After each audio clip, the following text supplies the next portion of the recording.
Hey everyone, तो कैसे हो आप लोग? I hope you all are better there and I am also fantastic here. So this video is going to be inform that I am taking draw for 2027. Then yes, अगर आप भी यही सोच रहे हैं कि ड्रॉप लेना है या ना लेना है, तो सिंपल फंडा है. You have to close your eyes and think, did you give your best 100% last year? If you give 100% at the last year but still you didn't get the good marks to crack a NEET, then you need to get out from the loop. मतलब मैं ये बोलना चाह रहा हूँ कि अगर आपको लग रहा है कि मुझे ड्रॉप लेना है या नहीं लेना है, तो सिंपल फंडा है. आप सोचिए, लास्ट ईयर जब आप प्रिपरेशन कर रहे हो उसमें आप खुद को 100% दिए हो. अगर दिए हो फिर भी नहीं हुआ, तो आपको अब ये ज़रूरत है कि आप इन लूप से निकल जाओ, क्योंकि मतलब नीट इज़ ए लूप. आप अगर एक बार लूप में ट्रैप हो गए तो निकलना बहुत डिफिकल्ट होता है.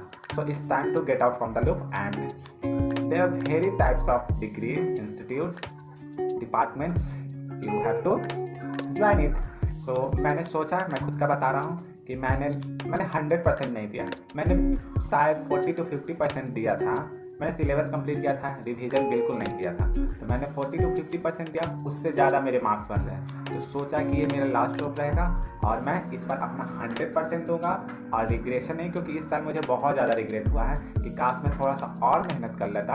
तो this day are my very precious and enjoying day, but not ऐसा कुछ नहीं है. आज कुछ दिन के बाद मैं कॉलेज आता, बट ऐसा कुछ नहीं हुआ क्योंकि मैंने रिवीज नहीं किया.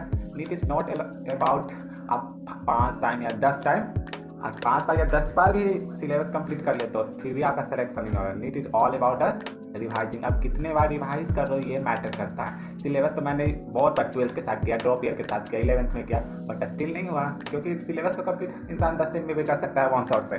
बट यहाँ से रिवाइज मैटर करता है, कितना आप रिवाइज किए, कितना आप टेस्ट दिए. सो मेरे बायो कंप्लीट है, chemistry half more than half से कंप्लीट है. मुझे बस काम करना है फिजिक्स पर. सो मैं मेरा लास्ट टाइम होगा ड्रॉप ईयर का. इसके बाद मैं कभी नहीं ड्रॉप लूँगा. हुआ तो हुआ, नहीं हुआ तो मैं ऐसे मैं बता देता फॉर योर काइंड इन्फॉर्मेशन. मैं पार्शियल ड्रॉप था लास्ट ईयर भी. इस साल भी मैं कॉलेज नहीं छोड़ूंगा, क्योंकि मुझे नीट पर भरोसा नहीं है, नीट के सिस्टम पर भरोसा नहीं है. इस साल भी जो ट्वीट एनडीए कर रहा था कि I am 10 step ahead from you, it's not your school test, but still आप देख रहे हो कि there are 48 student get suffer in NEETs. They got question paper at 6 PM and get released from the center like 10 PM. उसके parents को भी लाठीचार्ज हुआ है एंड उसको यहाँ तक कि बताया नहीं गया था कि उसके बच्चे के साथ अंदर क्या हो रहा है. मतलब एंटी ऐसा. और बहुत सारा र्यूमर है या फैक्ट है कि क्वेश्चन रिलीज हुआ है, क्वेश्चन क्या लीक हुआ है टेलीग्राम पर, बहुत सारे प्रूफ के साथ भी टीचर बता रहे हैं. सो मैं इस लुक में फंसना नहीं चाहता हूँ. मैं अपने लास्ट दूंगा, हुआ तो हुआ, नहीं तो मेरा बीएससी भी कंप्लीट हो जाएगा 2028 में. उसके बाद मैं एमएससी कर लूँगा और अच्छा कंपनी या टीचिंग लाइन में भी जा सकता हूँ. तो यहाँ की नीट मेरे लिए ईश्वर है. आई नो कि सबका एक जज्बा होता है, इनर से आवाज़ आती है कि हाँ यू मेड फॉर इट. अगर if I not made for it I will move on.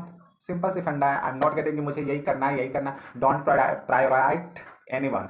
किसी को इतना भी प्रायोरिटी मत दो यार कि तुम्हें ही भावना दे. सो मेरा यही था कि मैं हाँ ड्रॉप लूँगा और मैं जल्द ही स्टार्ट करने वाला हूँ जर्नी. बस सोचा कि कम से कम आफ्टर अ नीट 1 वीक तो रेस्ट चाहिए ना, क्योंकि रेस्ट तो मैं साल भर ही कर रहा था, क्योंकि रेस्ट नहीं करता तो शायद आज मैं कॉलेज तक चल जाता. बट मैंने ऐसा नहीं है कि पूरे साल पढ़ा नहीं है, ऐसा भी नहीं कि मैंने पूरे साल बिल्कुल नहीं पढ़ा है. मैंने सालों पढ़ा है, चाहे वो 1 घंटा हो, चाहे वो 2 घंटा हो, चाहे मल्टीपल आवर हो. I studied every day. वही है कि फिजिक्स को मैंने भाव नहीं दिया था, तो साला मुझे ही भाव नहीं दिया. बट क्वेश्चन का मतलब यूट्यूब पर जाओ तो बस यही देखने को मिल रहा है, AIR1 20+ स्टूडेंट है, AIR2 ऐसा करके वगैरह वगैरह. तो वहाँ पे थोड़ा सा मोटो डिड्यूस होता है कि नहीं यार काश हम भी मेहनत कर लेते, बट ऐसा नहीं है. जो होता है अच्छे के लिए होता है. अगर हो गया तो बेस्ट, और ना हुआ तो और ही बेस्ट. मतलब जो भी होता है कुछ उसके पीछे कुछ ना कुछ होता ही है. सो अगर आपको भी लगता है कि ड्रॉप लेना है तो ले लो. हाँ बट हाँ ये भी बता दे रहा हूँ, आपको थर्ड ड्रॉप है और आपका सिलेक्शन नहीं हुआ है, या थर्ड ड्रॉप है और कुछ नंबर से रह गया है, तो कुछ नंबर से रह रहा है आपका हार्ट कर रहा है कि नहीं हो जाएगा, नहीं तब मतलब बहुत सोचने के बाद आप लोग, अगर आप थर्ड ड्रॉप हो और बहुत नंबर कम है तो आप सच में बोल रहे हैं यार इससे बाहर चल जाओ, क्योंकि अब होने वाला कभी नहीं है. मैं आपको डिमोटिवेट नहीं करूँ, सच में नहीं होने वाला. अब ऐसा क्वेश्चन में नहीं हुआ थर्ड ड्रॉप क्या स्टिल, देन नहीं होगा. मैं तो ले रहा, इट्स माई थर्ड ड्रॉप. सो कोई नहीं, चलो साथ में स्टडी करते हो. बहुत सारे इंस्टीट्यूट्स हैं नॉन अकेडमी लाइक ये वे सारे अपने बैच भी लॉन्च कर दिए हैं। और मैं ये भी बताऊंगा कि इस टाइम मैं कहाँ से क्लास करने वाला हूँ, कैसे करने वाला हूँ, फिजिक्स कैसे करूँगा, केमिस्ट्री कैसे करूँगा, बायो कैसे करूँगा।